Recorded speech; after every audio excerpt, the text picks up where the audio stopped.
Hi everyone, today I'll be showing you another code which I have written in the Arduino IDE. So let me just brief you a little about the code first. So in this code we are asking the user to enter any of the color from these three choices, that is red, blue and green, and whatever the user enters, whichever color the user chooses, that very LED is going to glow on the board as well. So I'll be taking you through the code now. String LED which says which color.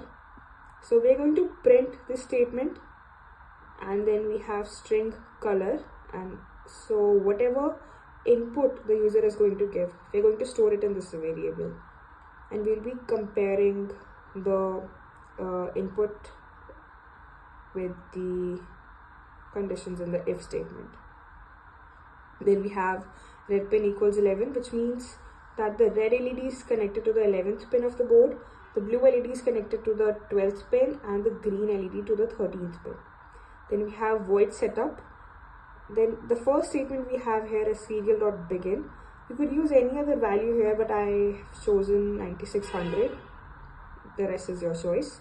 And then we have pin modes.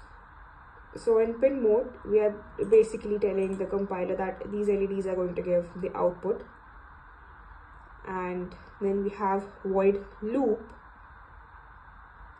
So the first statement in the void loop is serial.print ln LED, which is going to print this statement, which color.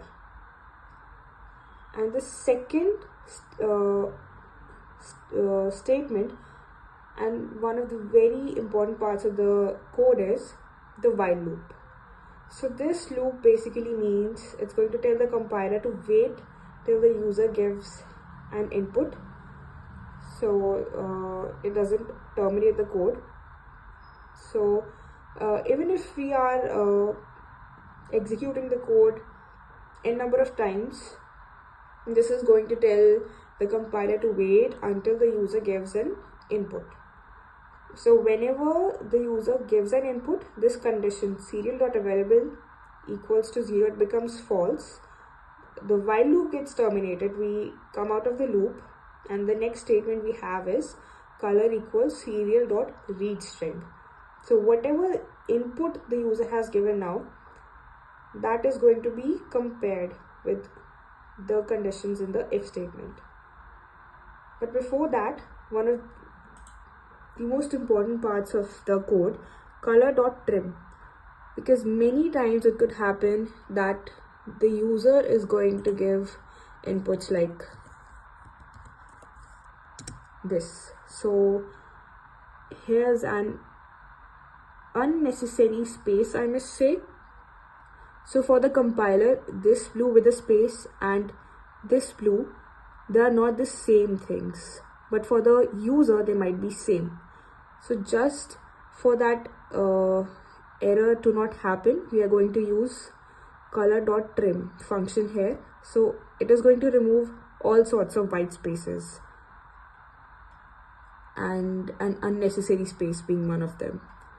So once all of the white spaces have been removed from the input, they can finally compare the input with the conditions given in the if statement. So if we enter green, the green pin is going to glow and the other two LEDs would be in off state, and this is going to happen for 500 milliseconds.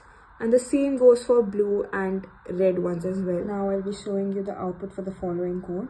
The first I'm going for is the red LED. Then I'm going for the blue one. Now the green one.